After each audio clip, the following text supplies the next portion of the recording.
Suplifters, new shoes, new me. The shoes finally arrived. This is my first real session in which I'm using them, and as you can see, the form is almost there. It looks ugly, but if you think about it, considering when we started, this is actually starting to actually resemble a squat. I still lean towards my left. I don't really understand why. That is the only thing that for which I don't really know how to fix. And besides that, however, I'm feeling decently. It doesn't look too bad. Hopefully, I will have some ideas on how to fix. As you can see from the back, it doesn't really look that bad. But, it's always kind of weird to actually look at myself from the videos. However, the shoes are amazing. I'm gonna be posting reviews in the next couple of days. Maybe even a week, since I already have a lot of videos scheduled, however, say it however you will. However, what I really noticed is that my feet really like to stay wide and really open. And I don't really think that that is a problem, because there is still a lot of knee flexion due to my anatomy. A lot of other people who actually use this stance tend to actually lean forward a lot. However, I really don't, and it doesn't really put too much of a strain on my hips. My quads are feeling fine, and this is my first working sets after a couple of months in which I couldn't really back squat since I tried to fix it. And I'm extremely happy about it. I'm really proud of where I've been. And as you can see, the movement is pretty okay. I feel like that I still have too much of an anterior pelvic tilt, which is pretty fun, because of all people who actually might have told me, like people who watch my videos or fellow friends who lift, it was my mom, which doesn't pretty much know anything about lifting. However, she told me that when I come up, you can see that my ass kind of comes up, which, it's kind of weird, and it shouldn't really happen, because my back should stay straight, which means that I'm basically arching my lower back too much in the opposite direction, in the sense that usually the problem comes when there is a rounding of the lower back. However, here I have an inverse rounding, in a sense that I'm basically not too straight, because it doesn't make sense, but I'm so straight that I'm rounding in the opposite way. Yeah, that kind of makes sense. So that is something that I also will need to fix.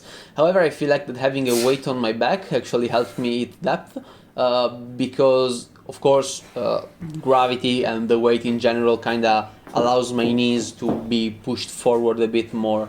As you can see right now, I'm doing it again and watching myself from the back, and it looks almost perfect. Okay, the arms, as you can see, are still put in a different position, which is something else that I wanna kind of fix, but we already knew about that.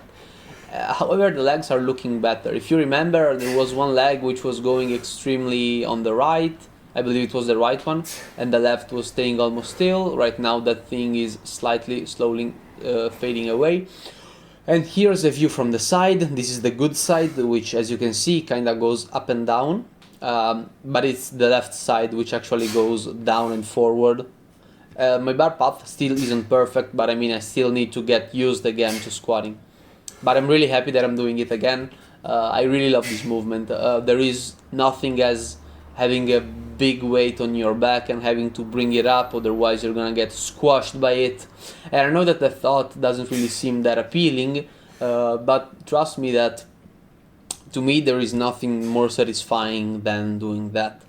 I then moved to hip thrusts. I did 90 kilograms. They keep flying up, and even today the weight felt quote-unquote easy, or at least always the same. It's just 2 plates of 20 per side, and the bar is 10 kilograms, because there are 2 plates of 1, the bar is 8, so it's 90 kilograms.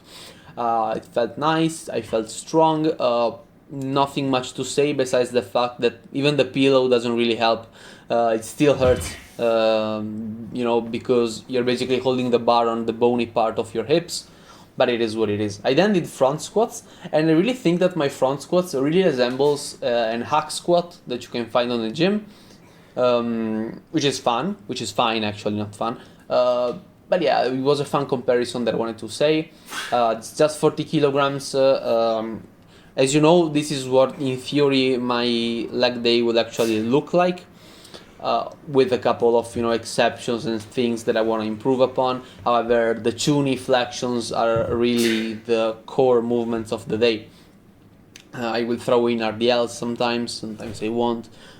Today I didn't because I'm gonna deadlift on Saturday, so I really didn't want to have any type of sore hamstrings. So I just worked them in an indirect way through the hip thrust. Front squats actually felt fine. Of course, the weight was light. In fact, I will have to really bump it up. I can probably at least do 50 kilograms, and I did it for 10. I did a 4x10, which went fine. And yeah, I'm happy with my back position in the front squat. It's even better, I believe, than in the back squat. And I need to understand why. I'm gonna fix that. I'm really pumped. I'm really pumped because finally the future is starting to look a little bit brighter, of course, regarding my squats. However, there is something weird going on with my right knee, in the sense that I feel like that when I move it and when I extend it, there is a lot of clicking, a lot of popping inside of it, and it doesn't hurt. It never hurt, but I don't really feel like everything is quote-unquote fine. Okay, as you can see, I'm not doing a straight set. Sometimes I'm removing my right leg because I felt like it was something weird was happening. Here again, I do it, I check if everything hurts. It doesn't, I go back at it.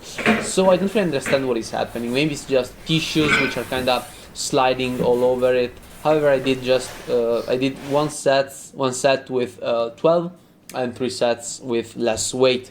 So this is the recap. I didn't take a picture, however I remembered it. So high HB stands for high bar. I squatted 65 kilograms, which isn't a lot, 8x4, so it was easy. Next time it will be 70. I did my hip thrust, 90, I did 12, 12, 11, 11, so next time it will be 95. Front squats went amazingly again, 40, 10 times 4, easy. Again, I'm gonna bump the weight up. And leg curls, I don't really know if I wanna keep doing leg curls and extensions, if my knee keeps clicking in such a way, because it kind of gives me some anxiety, in the sense that they are such a minimal part of the training that I don't really even want to risk having an injury on those stupid ass movements if I can squat for weeks. So for now, I think I'm gonna even reduce the number of things that I do on my leg day. I'm gonna do 2 knee flexions, 1 hip hinge, and maybe a hip thrust, and I'm gonna keep it consistent, and I'm just gonna keep doing that. That is it for today's video. See you guys tomorrow. Never lose hope when you lift. Things are gonna look better. Slowly but surely, we're all gonna improve, and we're all gonna make it, bro. See you guys tomorrow.